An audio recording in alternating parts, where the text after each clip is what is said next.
Nasubukan mo na bang magluto ng crispy maskara ng baboy na sa sobrang lutong nga kayang-kaya mo siyang hiwain gamit yung plastic na kutsara? Tara, samahan mo ako, magluluto tayo ng crispy maskara ng baboy. Simulan na natin ang ating pagluluto. Mayroon nga tayo ditong mahigit 1 kilo na maskara ng baboy. Gagawin ko lang dito ay papakuluan lang natin to. Habang pinapakuluan natin to ay lalagyan na natin to ng mga pampalasa. Unang inilalagay ko nga dito yung tanlad. Sinunod ko na yung ating sibuyas. At matapos ko mailagay yung sibuyas ay nilagyan ko na dito ng garlic or bawang. Bali pinaghahati ko lang ito. At naglagay na din ako dito ng dahon ng laurel. Saka itong ating buong paminta. At matapos ko mailagay itong mga pang-aromatics natin, lalagyan ko na dito ng 2 dakot na asin para may lasa na. At matapos ko mailagay yung asin ay bubuhusan natin to ng tubig. Ang tubig naman ay sapat para makapagpalambot dito sa ating maskara ng baboy. Papakuluan natin to ng mga 2 hanggang 3 oras para sigurado tayong malambot. At makalipas nga ng 3 oras ay binuksan ko na ito. Dito naman sa parte nito ay sobrang lambot na nga itong ating maskara ng baboy. Sobrang lambot nga nito, parang nagje-jelly-jelly na ito. Ang gagawin nga natin dito ay hanguin na natin to. At itong sabaw na pinagpakuluan natin ay tapon na natin. Hindi na natin kailangan yan.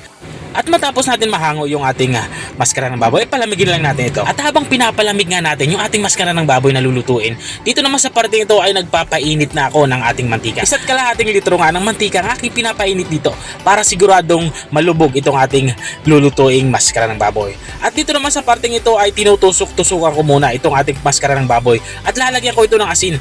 Ginagawa ko nga ito para mas manuot yung asin dito sa ating maskara ng baboy na lulutuin. At kung nanonood ka pa rin hanggang dito sa kalagitnaan ng aking video, ibig sabihin na nag-enjoy ka. Baka pwede mo na may comment kung tagsaan ka para alam ko kung hanggang saan umabot ang aking video.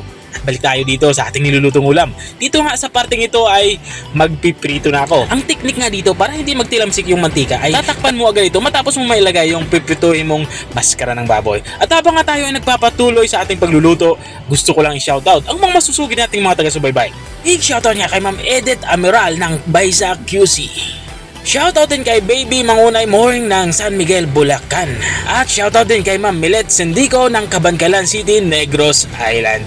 At maraming salamat din sa mga walang sawang nanonood at nakasubaybay dito sa ating channel. Balik nga tayo dito sa ating nilulutong ulam. Dito na nga sa parteng ito ay binabaliktad ko na itong ating nilulutong maskara ng baboy. At dito nga sa parteng ito ay nakuha ko na yung lutong na gusto ko dito sa ating nilulutong ulam. Ang gagawin ko lang dito ay hahanguin lang natin to.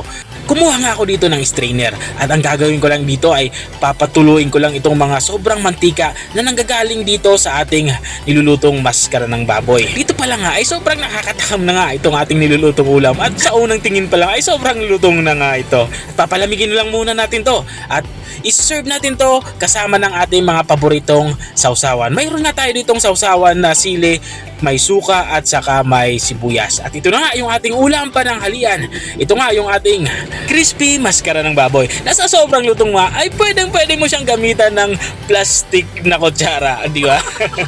Kung nakarating ka hanggang dito sa dulo ng aking video, maraming salamat sa panonood. Kung nagustuhan mo naman yung bago nating recipe ibinahagi, baka pwede mo naman tong i-share. O siya, hanggang dito na lang ako.